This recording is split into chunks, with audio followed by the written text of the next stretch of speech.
नमस्कार मंडळी, स्वागत आहे तुमचं आमच्या चॅनलमध्ये।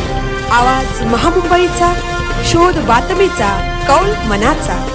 चला तर मग आमचे चॅनल लाईक करा, शेअर करा आणि सबस्क्राइब करा। धन्यवाद।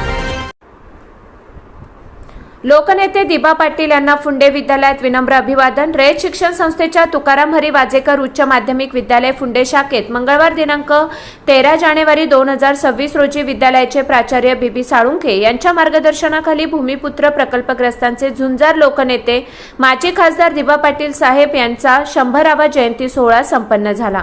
प्रसंगी विद्यालयाच्या उपप्राचार्या SD Thorat, पर्यवेक्षिका SM Babar, SS Patil व उपस्थित सेवक वृंदांच्या हस्ते दिबा पाटील यांच्या प्रतिमेचे पूजन करून विनम्र अभिवादन करण्यात आले। यावेळी विद्यालयात कुमारी कांचन घुगे व कुमारी अमृता राजभर यांनी माजी खासदार दिबा पाटील यांचे जीवन कार्य विशद केले। विद्यार्थी मनोगतानंतर विद्यालयातील ज्येष्ठ शिक्षक SD म्हात्रे व JC भोपी यांनी लोकनेते दिबा पाटील यांचे सामाजिक, शैक्षणिक व राजकीय कार्यातील योगदान सांगितले। अन्यायाविरुद्ध लढा देणारा निर्भीड नेता म्हणून दिबा पाटील यांचे कार्य आजच्या पिढीस प्रेरणादायी असल्याचे सांगितले। दिबा पाटील यांनी सामान्य जनतेचे प्रश्न, शेतकरी, कामगार व दुर्बल घटकांच्या हक्कासाठी निर्भीडपणे आवाज उठविला।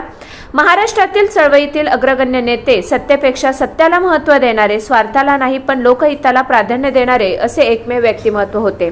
अन्यायाविरुद्ध लढाऊ भूमिका व लोकशाही मूल्यांवरील निष्ठा, समाजात समता, न्याय व बंधुतेची भावना निर्माण करण्यासाठी त्यांनी दिलेले योगदान आजच्या तरुण पिढीस दिशादर्शक असल्याचे सांगितले। प्रकल्पग्रस्त जनतेचे खंबीर नेतृत्व केले।